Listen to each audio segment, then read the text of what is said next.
big idea behind non-fungible tokens is because it gives you the true property of those assets, that essentially the economic activity around the NFTs basically becomes that pool in which other game developers have to access in order to grow their businesses, because the liquidity, the community, think of it as a kind of latent energy that sits there because of the ownership of these assets, becomes just too much to sort of ignore.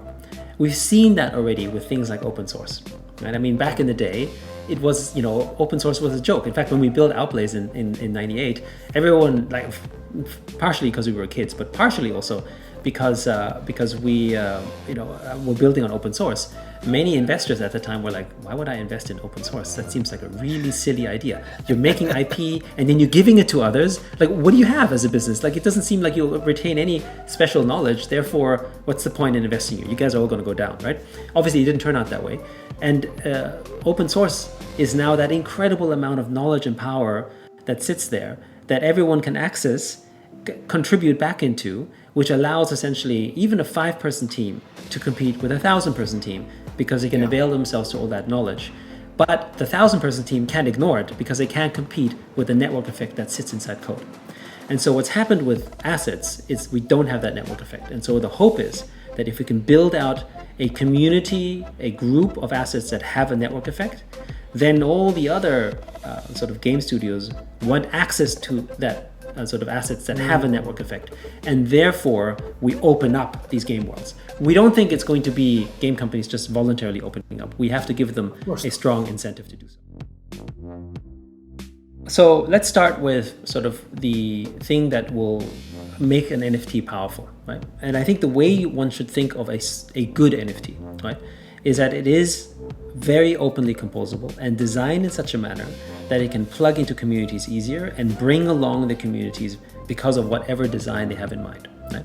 That means that in a sort of Web 1, Web 2 thinking, imagine each NFT to basically have like API plugins of some sort, right? And these API plugins allow anyone to bring it in. Now, someone may not bring it in at all, but the point is that if you do, you don't just bring in that one NFT, you bring in the entire community that is associated with that NFT. Kind of like what you see with F1 Delta Time or Sandbox or even CryptoPunks, right?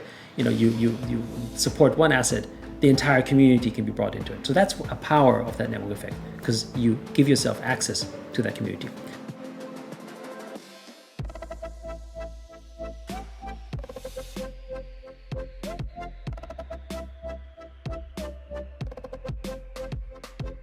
These assets can then exist across multiple metaverses because more people say, I want access to that. Which means, like with our F1 cars, you can use them in our game, but you can use them in another world, or you can incorporate them in Sandbox. So you can do all sorts of things that you want with it, right? So that's one simple example. But because it's peer-to-peer business relationships that are permissionless, basically the relationship is between the service provider and the owner of the asset. It no longer involves the platform, which typically the game is. And what that means is that you have an additional unlocking of economic activity, because that economic substance that already exists there essentially just sort of supercharges, which is how it works in the real world for us, for instance, right now as well, right? I mean, if I buy a car, I don't need to go back to Tesla to seek permission to hire a driver or to hire a mechanic or to paint the car. I can do that, right? So instead, I go hire another person who will paint the car for me, and I transact directly with him. And that economic activity as a sum of all parts is much larger than the actual pure sale of the car itself, right? So that's how economic value is impacted. And because of the service infrastructure that is now developed between the community of whether it's Tesla mechanics or Volkswagen painters or whatever it is that will be, you then have an asset that has value beyond just I own a car. Because you can now access the entire peer-to-peer business infrastructure that was set up to establish support of these cars, right? A mechanic doesn't have to just support one car, he can support 50 other cars. Or how many people of us make decisions to buy anything because it has better service? Because I can get not just a warranty service, but I'm buying this car because I know that the mechanical service is either better or cheaper or whatever, right? Or I make decisions around computers I'm buying because there's local support, as opposed to some, it's not just about price, it's about what benefits I can get. These are economic decisions that have a network effect, right? Brands are a network effect. And so these digital assets will have this network effect now, or actually have this network effect. And so they can exist across. Our NFTs are used in things like lending, mortgages, and yields. We have nothing to do with them. They just do it themselves.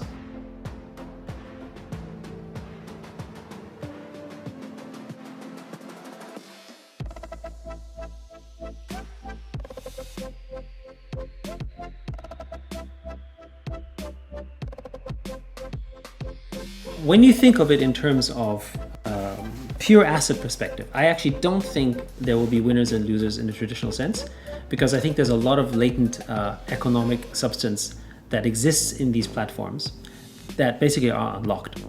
So I think of it as like we're taking these sort of game systems today, which are feudal, right? And we're moving them from the medieval age to the modern age and introducing democratic and capitalist values. Actually, as a whole, it became more capital, more money, more value. But what has been lost is centralized power, right? So the monarchs of their time have lost power. So you could say that they've lost power. But, you know, the Queen of England is still the wealthiest or one of the wealthiest people in the UK. So you can't really, and it's arguable whether her wealth might have been even more, is maybe even larger because of the global trade and activity, you know, that has happened in the UK. So I don't know that she's necessarily struggling, right? Let's just put it this way. However, when it comes to the power structure in terms of deciding what happens, of course, there was a loss of power. But we've seen also in time what happens to any centralized power structure in history. They end up going away. Either they end up losing to another centralized power structure, or they find a way around a decentralized power structure of some sort. I mean, you know, parliament, democracy, Lechko, I mean, these are all quasi-adoptions of a form of decentralization for one main purpose, which is essentially managing a kind of trust layer across groups that is hard to do when it's centralized because of the lack of accountability and all that stuff, right?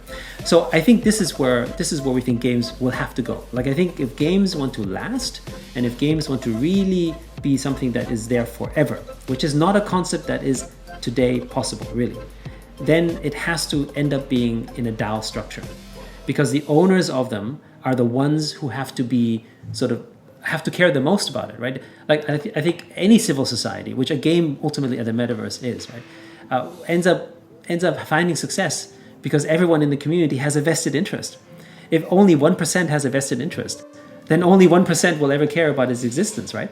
But if you want to get everyone involved, and that's the big democratic experiment, right? But clearly we've seen that as long as you get 30 or 40% involved, it can still survive in good form, right?